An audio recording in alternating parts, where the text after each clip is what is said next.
मेरे प्यारे दोस्तों, आप लोगों का स्वागत है हमारे प्यारे से चैनल माँ भवानी लोक संगीत में। मैं एक शिव भजन और पार्वती जी का गीत गाने जा रही हूँ। आप लोग सुने, अगर अच्छा लगता है तो मेरे कमेंट बॉक्स में लिख कर जरूर बताएं कैसा लगा, और चैनल को सब्सक्राइब, शेयर, लाइक, वीडियो को पूरा जरूर देखें। अपना प्यार, सहयोग, आशीर्वाद ऐसे ही बनाए रहें। गिरिवर राज के किशोरी मैया पैया तोरी पड़ू, गिरिवर राज के किशोरी मैया पैया तोरी पड़ू। जय हो महेश मुख चंद चकोरी पैया तोरी पड़ू, जय हो महेश मुख चंद चकोरी पैया तोरी पड़ू। गिरिवर राज के किशोरी मैया पैया तोरी पड़ू, गिरिवर राज के किशोरी मैया पैया तोरी पड़ू। जय हो महेश मुख चंद चकोरी पैया तोरी पड़ू, जय हो महेश मुख चंद चकोरी पैया तोरी पड़ू। जय हो गजानन खनानन के माता, जय हो गजानन खनानन के माता। चंद्र बदन सोहे भाग्य विधाता, चंद्र बदन सोहे भाग्य विधाता। फेरू ना नजरिया तनी सेवका की ओरिया मैया पैया पड़ू, फेरू ना नजरी तनी सेवका की ओरिया मैया पैया पड़ू। जय हो महेश मुख चंद चकोरी मैया पैया पड़ू, जय हो महेश मुख चंद चकोरी मैया पैया पड़ू। गिरिवर राज के किशोरी मैया पैया तोरी पड़ू, गिरिवर राज के किशोरी मैया पैया तोरी पड़ू।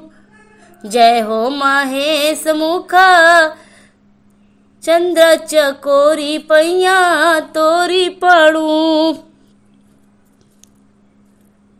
मैया संसार के तू हौसी, मैया संसार के तू सिरजनहार हो, मैया संसार के तू सिरजनहार हो।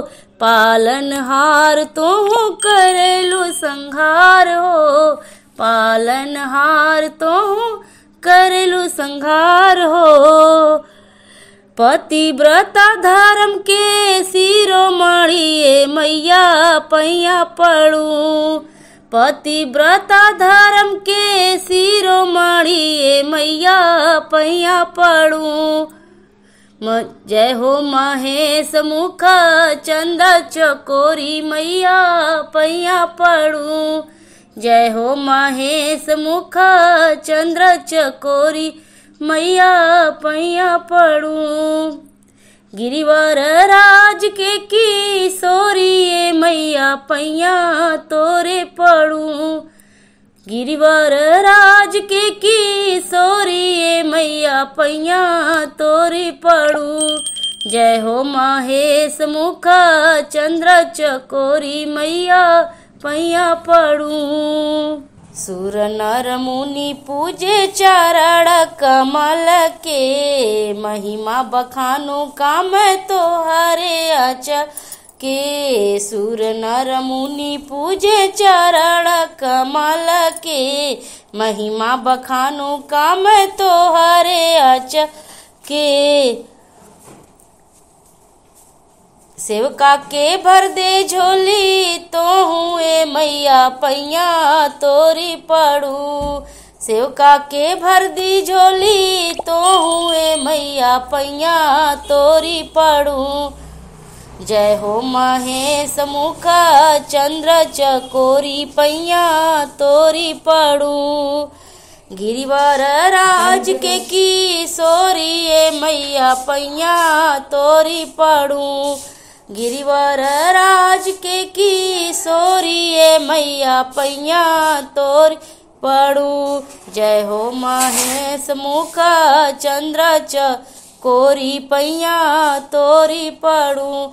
जय हो महेश मुख चंद्र चकोरी पैया तोरी पड़ू। धन्यवाद दोस्तों मेरे गीत को पूरा सुनने के लिए। अगर अच्छा लगा हो मेरा गीत तो ऐसे ही गीत हम रोज डालते रहते हैं। आप लोग सुने, मेरे चैनल को सब्सक्राइब शेयर बेल आइकन जरूर दबाइएगा।